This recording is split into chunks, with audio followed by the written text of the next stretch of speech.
एक दफा का जिक्र है। सरसब्ज पहाड़ियों से घरी हुई एक छोटी सी बस्ती में दो बहन भाई रहते थे, राफी और आयशा। राफी, बड़ा भाई, अपनी चालाकी के लिए मशहूर था, मगर वो अक्सर अपनी चालाकी को शरारतों के लिए इस्तेमाल करता था। आयशा, इसकी छोटी बहन, नेक दिल थी, मगर राफी के शरारती कामों में आसानी से शामिल हो जाती थी। एक दिन दोपहर के वक्त, जब वो अपने घर के बाग में खेल रहे थे, इन्हें एक पुराना, धूल से भरा हुआ संदूक मिला। संदूक के अंदर उन्हें एक चमकदार लकड़ी की छुड़ी मिली जिस पर प्रासरार नक्श व नुगार बने हुए थे। तजस्सुस से भरे हुए वो छुड़ी को अपनी दादी जहरा के पास ले गए। दादी जहरा की आंखें छुड़ी को देखकर पहचान से चमक उठें। मेरे प्यारे बच्चों, ये एक जादुई छुड़ी है, उन्होंने वजाहत की।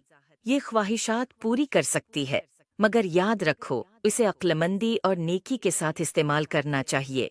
अगर उसे खुद गर्जी या बेवकूफ़ी से इस्तेमाल किया गया तो ये मुश्किलात पैदा कर सकती है। जो दादी जहरा की वार्निंग को नज़रअंदाज करते हुए राफी ने फौरन एक बड़ी मिठाई के ढेर की ख्वाहिश की। अचानक कमरा मिठाइयों, चॉकलेट्स और केकस से भर गया।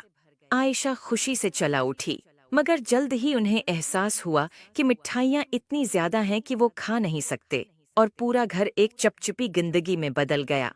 जिंदगी की परवाह किए बगैर राफी ने दूसरी ख्वाहिश की। इस बार इसने एक सुनहरी साइकिल की ख्वाहिश की।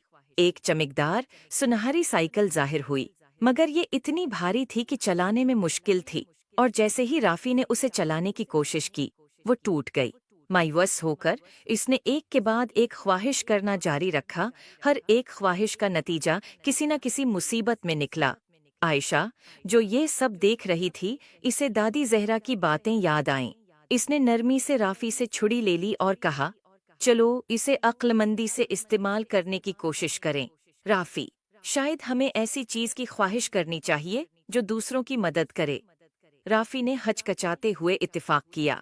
आयशा ने अपनी आंखें बंद कीं और बस्ती के खशक कनवे को ताज़ा, साफ पानी से भरने की ख्वाहिश की। जादुई छुड़ी रोशन हो गई, और जब वो कनवे की तरफ दौड़े तो उन्हें कनवा चमकते हुए पानी से भरा हुआ मिला। देहाती खुशी से झूम उठे और राफी और आयशा का शुक्रिया अदा करने लगे। उन्होंने जो खुशी बस्ती को पहुंचाई, उसको देखकर राफी ने जादुई छुड़ी की हकीकी ताकत को समझा। इसने अपनी पछली बेवकूफ़ियों के लिए आयशा और दादी जहरा से माजरत की।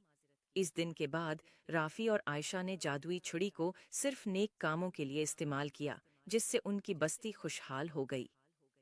किसी नन्मा अखलाक, इस कहानी से सीखने को मिलता है कि ताकत और वसाइल को अक्लमंदी और नेकी के साथ इस्तेमाल करना चाहिए।